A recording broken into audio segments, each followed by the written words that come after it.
இன்றைக்கி இந்த வீடியோவில் கை மார்க் பண்ணி எப்படி நம்ம கட் பண்ணுறது. இப்போ கையில் நிறைய குளறுபடி வரும். அதை நம்ம ஈஸியாக எப்படி நம்ம ஒரு 3 அளவு தான். இங்கே பாருங்கள், இந்த 3 அளவு எடுத்து நம்ம எப்படி இதை கட் பண்ணுறதுன்றதை நான் சொல்லித்தரேன். இந்த 3 அளவுலேயே நம்ம மொத்த கையும் நான் போட்டுடலாம். அவ்வளோதான், நம்மளுக்கு மீதி எந்த அளவும் தேவையில்லை. இந்த 3 அளவு எடுத்தால் போதும், நம்ம கை கட் பண்ணலாம். அது எப்படின்றத சொல்கிறேன். நம்ம எல்லாருமே நிறைய என்ன பண்ணுறோன்னா, பெண்கள் வீட்டுக்குள்ளே இருந்து வீட்டு வேலையை மட்டும்தான் பார்க்கணுன்னு யோசிக்கிறோம். இப்போ அவங்க வெளியே இதெல்லாம் கற்றுக்கின்னு என்ன பண்ண போகிறாங்க? நம்ம தான் எல்லாமே சம்பாதிக்கிறோமே, நம்ம கிட்ட சொத்து இருக்குது, நம்ம அவங்க தலைமுறைக்கு நம்ம சேர்த்து வச்சுருக்கோம், அவங்க போய் சம்பாதிச்சு என்ன பண்ண போகிறாங்க அப்படின்னு யோசிக்கிறோம். அந்த யோசனை தயவு செஞ்சு மாற்றிக்காங்க. ஏன்னா நீங்கள் சம்பாதிக்கிறது கரெக்டு, உங்கள் காட்டு சொத்து எல்லாமே இருக்கிறது கரெக்டு, நீங்கள் சொல்கிறதும் கரெக்டு, அவங்கள எந்த ஒரு கஷ்டமும் படாமல் வச்சுக்கணும்னு நினைக்கிறீங்க, அதெல்லாம் கரெக்டு தான். இதில் என்னென்னா, நம்ம அவங்களுக்கு சுதந்திரம் கொடுக்குறோமா அப்படின்றத யோசிக்கணும். அவங்க என்ன மனநிலையில் இருக்கிறாங்கன்னு யோசிக்கணும். நம்ம நினைக்கிறோம் நம்ம பொருள் அவங்க கேட்டதெல்லாம் வாங்கி கொடுத்துட்டா அவங்க மகிழ்ச்சியாக இருக்கிறாங்கன்னு. அதுதான் இல்லை.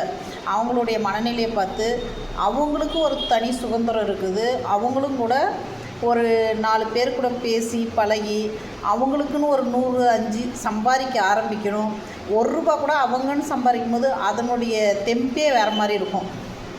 தான் சொந்த இதில் சுயமாக சம்பாரித்து அந்த ₹100 எடுக்கும்போது அதில் இருக்கிற மகிழ்ச்சி வேறு எதுலேயும் வராது. அதனால் முடிஞ்ச அளவு அவங்கள சம்பாதிக்க விடுங்க. அவங்களும் இந்த மாதிரி டெய்லரிங்கெல்லாம் கற்றுக்க அலோவ் பண்ணுங்கள். அவங்க வீட்டை சுற்றி வீட்டிலே இருக்கணும் மட்டும் யோசிக்காதீங்க. நம்ம எவ்வளோ வசதியாக இருந்தாலும் எவ்வளோ பணக்காரராக இருந்தாலும் நம்மளுக்கு பொருளாதாரம் எவ்வளோ தான் இருந்தாலும் அவங்களுக்குன்னு ஒரு தனி சுதந்திரம் வேணும். அதை நீங்கள் அவங்களுக்கு கொடுங்க.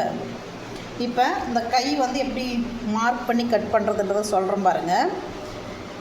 இங்கே பாருங்கள், கையினுடைய மொத்த உயரம் போட்டிருக்கு இல்லைங்களா, இதுதான் மொத்த உயரம். 10 சென்டிமீட்டர் மொத்த உயரம் எடுத்து பாக்ஸ் பண்ணியாச்சு. இதை பாக்ஸ் பண்ணிக்கோங்க.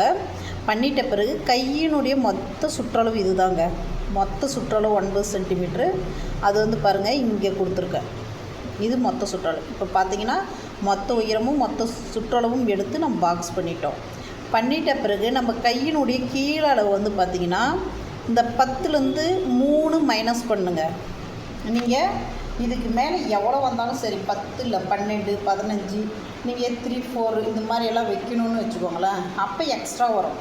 அப்போ 14 16 வருதுன்னா அதுலேயும் கூட நீங்கள் 3 மைனஸ் பண்ணால் போதும். இப்போ இங்கே 10 இருக்கா, அந்த இடத்துல 15 இருக்குதுன்னா நீங்கள் 3 மைனஸ் பண்ணி 12 வைக்கலாம். இப்போ நம்ம இங்கே 10 இருக்குது. எதுக்குன்னா இது ஒரு ரவுண்ட் ஃபிகராக போடுறதுனால போட்டிருக்கேன். இப்போ 10 இருக்குது. 10ல் 3 மைனஸ் பண்ணால் 7 வருது. அந்த 7 அளவை இங்கே வைக்கணும். இப்போ இங்கிருந்து இங்கே மைனஸ் பண்ண 3, மேலேருந்து 3 மைனஸ் பண்ணிவிட்டு நம்ம கீழே இதை எடுத்தோங்கன்னா நம்மளுக்கு இந்த அளவு வரும். இதை வச்சு நீங்கள் இதை பேஸ் பண்ணி இதை ஒரு லைட்டாக ஷேப் பண்ணிங்கன்னா உங்களுக்கு வந்துடும்.